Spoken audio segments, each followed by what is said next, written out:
Text of Scripture comes from the Gospel of Matthew. Well, you knew it had to be one of the four, right?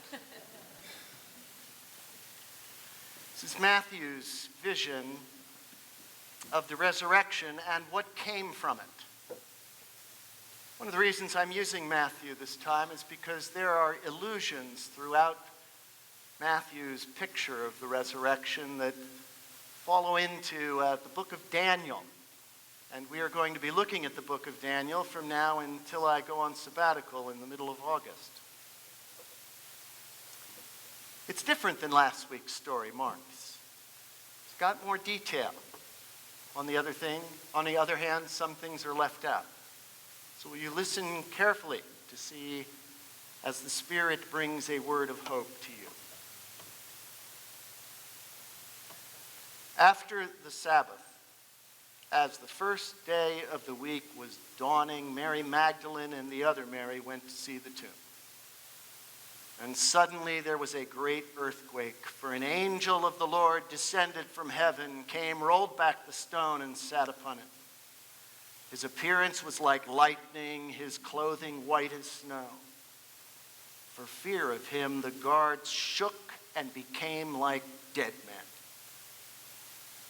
The angel said to the women, "Do not be afraid.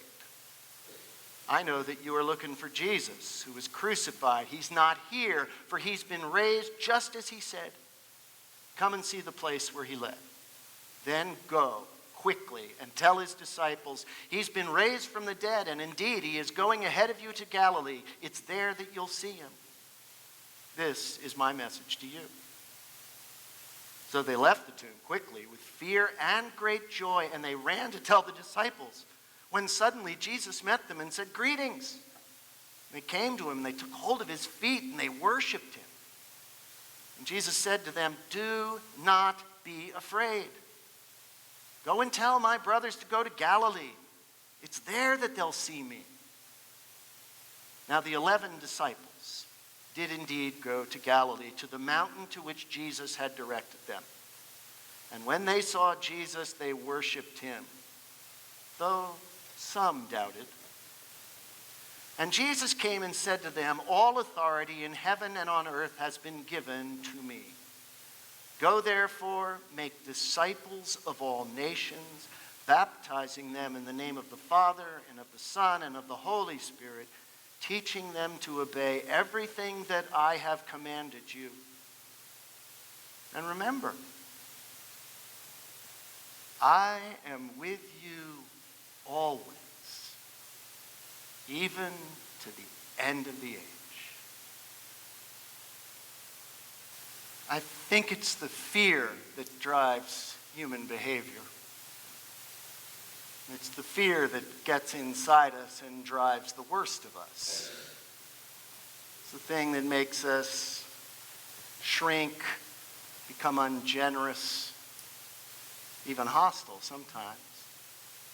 It's the fear. It shows up in a lot of ways. I've been noticing there's been this talk in our city about having Ritter House services for the homeless be moved out of town. I keep wondering, what is it? What is it that makes us want to put that away from us so far? I think it's the fear. I think it shows something about fear. I mean, when we see somebody very different from ourselves, we get afraid. In fact, I got an interesting email from somebody just a couple of weeks ago. He saw me invite a homeless person in. Well, actually, the homeless person was already in the building. And he clearly was mentally ill. He was struggling with some things. And this fellow said that he was afraid for my safety, and he'd written to find out if I was okay. Now, I remember the incident. And I guess I know how to handle some of these things. I mean, I didn't invite the man back to my study. We went into Knowles Hall, because it's an open space. My back was to the door, and he was sitting on the other side of a table from me as I spoke to him and listened to him. But I was interested that the fear was what was in this guy's mind. And truthfully, when you think about my response to this man, my mind too. I was being careful. Fear drives us. Sometimes I think it drives us because we take a look at somebody who's found himself to be homeless and we think, there but for the grace of God go I. I mean, it's an accident, really, that I'm in a position that's different than his. It's not as though I have complete control over my own destiny. None of us do, really. So to have somebody in front of you that reminds you of that, raises up that fear. And then, of course, there's the guilt that goes with it, or even generosity that goes with it. You can look and say, I want to do something, but I can't fix the problem. I'd give and I'd give and I'd give until I didn't have anything for myself. I'm afraid for myself. I mean, that seems reasonable enough. It's the fear. It's the fear that splits our relationships one from another. That's how betrayal works, you know. Somebody betrays us. Maybe someone has an affair. And that often, not always, but often breaks up a relationship. You know why? Because we pull away from one another when we're afraid we're going to lose what we have. That's how it works. A relationship that makes it through a moment like that is a relationship redeemed. It's unexpected. Not just sort of the normal course of things.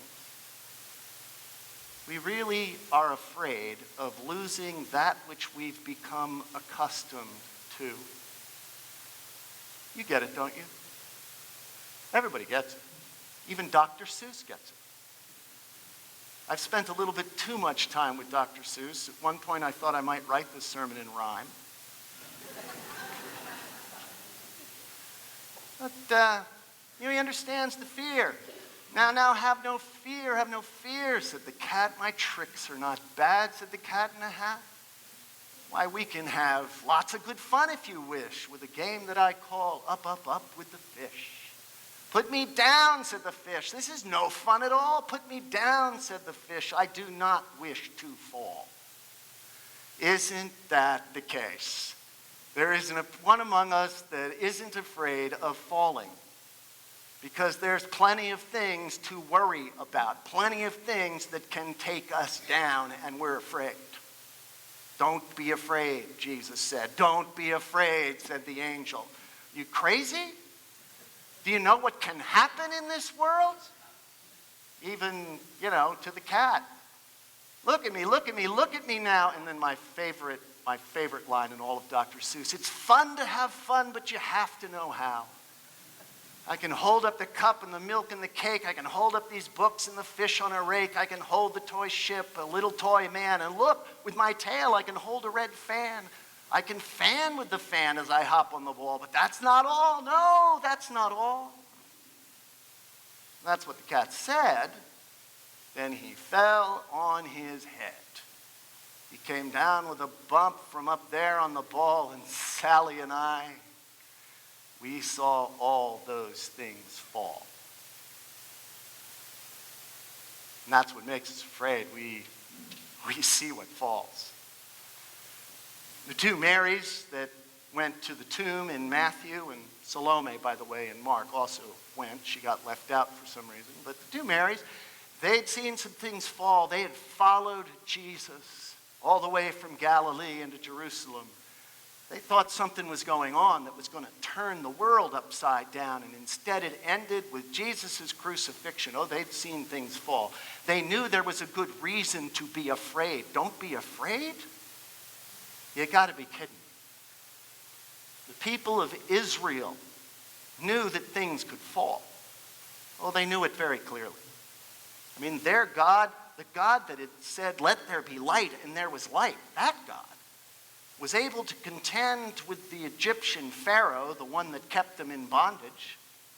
Took a few plagues, a parting of the Red Sea, and they were free, moved into the promised land. Now, this God could handle that. This God could handle the Philistines by providing a king that drew the tribes together and could push the sea people out. This God could handle that. But there was a power that rose up in the world that apparently their God could not handle quite so easily. No great victory was in store.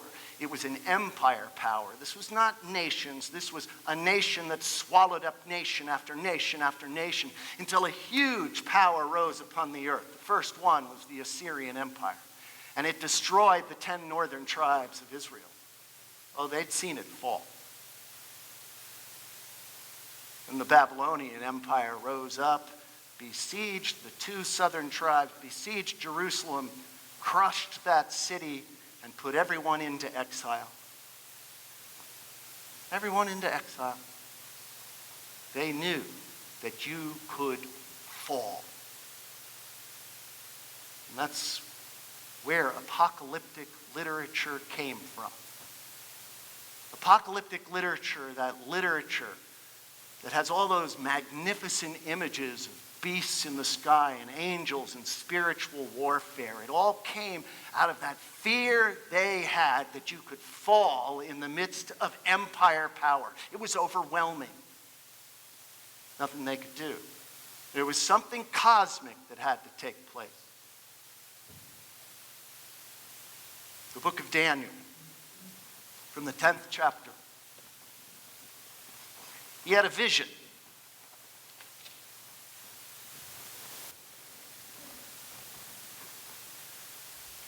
His vision was about the Persian Empire, but not the Persian Empire only. After the Persian Empire would come the Greek Empire, and after that would come the Roman Empire. An angel came to Daniel in this text and tried to make clear that empire power was something to be contended with. That in the end, the power of God that brought light into darkness would will out. But between now and then, many things would fall. In the 3rd year of King Cyrus of Persia, a word was revealed to Daniel, who was named Belshazzar. The word was true, and it was concerned a great conflict. He understood the word, having received understanding in his vision. And so he says, at that time, I, Daniel, I had been mourning for 3 weeks. I had eaten no rich food, no meat, no wine had entered my mouth, and I had not anointed myself at all for the full 3 weeks. And on the 24th day of the first month, as I was standing on the bank of the great river Tigris, I looked up and saw a man clothed in linen with a belt of gold from Uphaz around his waist. His body was like beryl, his face like lightning, his eyes like flaming torches, his arms and legs like gleaming burnished bronze, and the sound of his words were like the roar of a multitude. I, Daniel, alone saw that vision. My strength left me, and my complexion grew deathly pale, and I retained no strength. And then I heard the sound of his words, and when I heard the sound of those words, I fell into a trance, face down on the ground. But then a hand touched me, roused me to my hands and knees, and said to me, Daniel, greatly loved Daniel, pay attention to the words that I'm going to speak to you. Stand on your feet, for I have now been sent to you. So while he was speaking this word to me, I stood up trembling, and he said to me, do not fear, Daniel, for from the first day that you set your mind to gain understanding and to humble yourself before your God, your words have been heard, and I have come because of your words. I have come even though I'm contending with the prince of Persia, who's opposed me for 21 days. But I left Michael, one of the chief princes, and then I came here to help you, as Michael dealt with the king of Persia. And have come to help you understand what it is that is to happen to your people at the end of days. For there is a further vision. Do not fear. Greatly beloved, you are safe. Be strong and courageous. When he spoke to me, I was strengthened and said, let my Lord speak, for you've strengthened me. And then he said, you know why I've come. I must return to fight against Persia. But I need you to know that when I'm through with him, the prince of Greece will be coming as well. So I tell you what is inscribed in the book of truth. Do not fear, greatly beloved. Do not fear. They understood the fear. It seemed that no power in heaven or on earth could contend with Persia or Greece or Assyria or Babylon or Rome. We know the fear too. We can see things falling right in front of us. We see ecological portents, oil spills, drop in the bucket, nuclear disasters. We can see more coming. Earthquakes, tsunamis, we know that these are the beginning, not the end. Terror, we know the face of terror and we see things fall. Nobody here has not been in a public place and thought at some time or another, could it happen here? Don't be afraid. Of course, we are going to be afraid. We're afraid of losing because there doesn't seem to be anything that we can do to break out of it. The economy, when I was growing up, we always just assumed that we'd get a job, we'd work for somebody, and if you applied yourself, things would work out just fine. Now everybody I know is an entrepreneur. It's the only way to move through this economy is to develop several jobs, several ways of piecing together a living. Makes no sense. We sit in this unstable environment and it raises the anxiety and the fear. Walter Brueggemann, kind of the Yogi Berra of Old Testament scholars, recently said that the world for which we have been so carefully prepared is being taken away from us. Isn't that what it feels like? It feels that way to me. We don't even get to grip hold of the resurrection story the way we used to. We don't even get to say, oh, yeah, well, Jesus was risen, God will swoop in and save us at the last moment. We've seen that not work too many times. The story seems like a myth and doesn't carry the kind of weight that it used to. Except I want to be clear today. I believe Christ was risen. I believe the resurrection is real in each and every one of our lives. Jesus is risen, an outrageous thing to say in a modern culture. I told you last week that I was interested in developing words, ways of talking about our faith that make sense to the modern mind. I say Jesus is written, and a great deal of our friends outside the walls of this building and a great deal of our friends inside the walls of this building think, oh, come on. Do you really think anything happened? I do. I believe it happened. I believe Jesus Christ was risen. Now we have to figure out what that means. I teach preaching. One of the things that preachers have to figure out how to do is how to interpret old texts and bring them into this century. And the science that talks about that is called hermeneutics, the science of interpretation. There are several ways you can do it. One is what we call direct uncritical transfer. So I can look at some texts, let's say, love your enemy, pray for those who persecute you, and I can say, well, that means today about what it meant 2,000 years ago, so I will preach that just as if it was written today to you and to me. The resurrection, a little different. For that, we use a method of interpretation we call typological. It's when the thing we read about in the text has some correspondence to some real experience or understanding we have in this century. It's not the same thing you understand, but real correspondence that enables us to recognize the validity and the truth of the story and its power to save our lives. That's the resurrection today. I can't tell you exactly what happened that Sunday morning, but there are things I can tell you about the resurrection. I can tell you that it was a movement of God that allowed for an evolutionary step forward. Now, you've heard me say this before, but I want to say it again.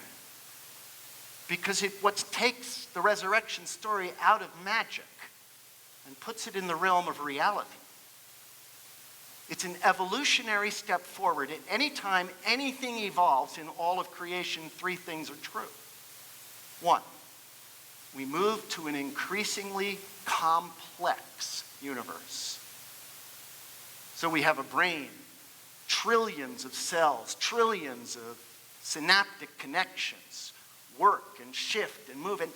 And that's all well and good, but where on earth did consciousness come from? It came out of the complexity of that brain. It was also a surprise, wasn't it? Each evolutionary step forward is a giant surprise. Never would have dreamed that consciousness would take place until you knew what it was. Now we're staring at our own evolution, trying to figure out what's happening, maybe even adjusting it. It's novel, it's complex, it transcends what went before, but it includes it. Each of these things is true of Jesus' resurrection. The spiritual body that they describe, the complexity of it in Matthew, Mark, Luke, and John, they don't even know how to describe it. They all disagree, or they all see it in different ways. Luke sees a body that you don't recognize until he talks, and then you recognize it, and he vanishes. For John, it walks through walls. For Matthew, it proclaims, but you only see him when he speaks to you. And in Mark, don't even see the risen Jesus, don't quite know how to get a hold of that. But it's Jesus. Transcends who Jesus was, but includes who Jesus was. A fresh, new, infinitely more complex reality. It corresponds, the resurrection does, to a reality in the creation that we live in. Corresponds. The people who wrote apocalyptic literature, they had a deep spiritual intuition. They knew that the power of God could operate in surprising ways. They knew it could explode beyond what they could possibly imagine. It's why they painted the story in the sky. Spiritual conflict, not something that they could get their hands around on the earth. They understood that.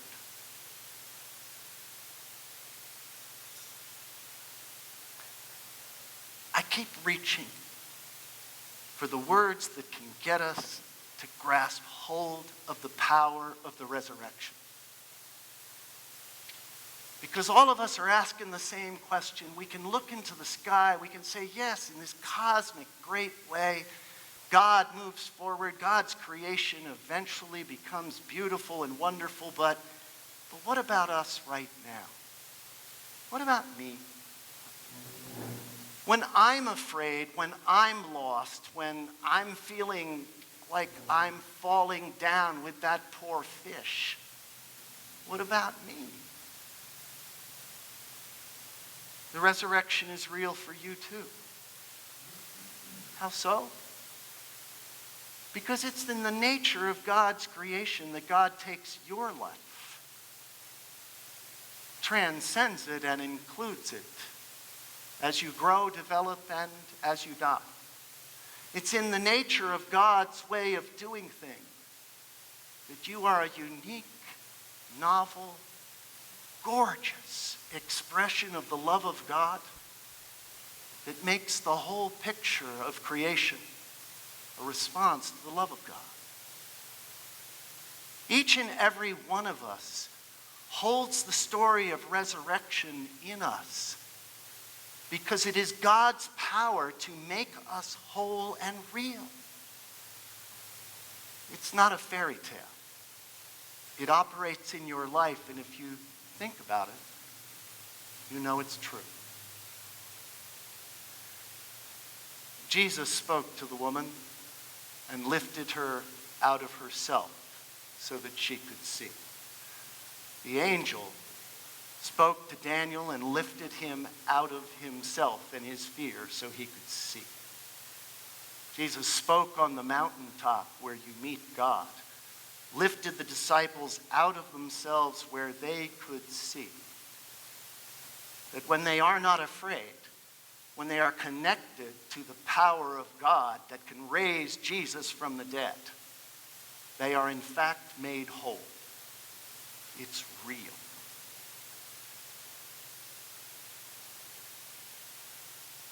Walter Brueggemann's phrase, "We've been carefully prepared for a world that's being taken away from us," didn't end there.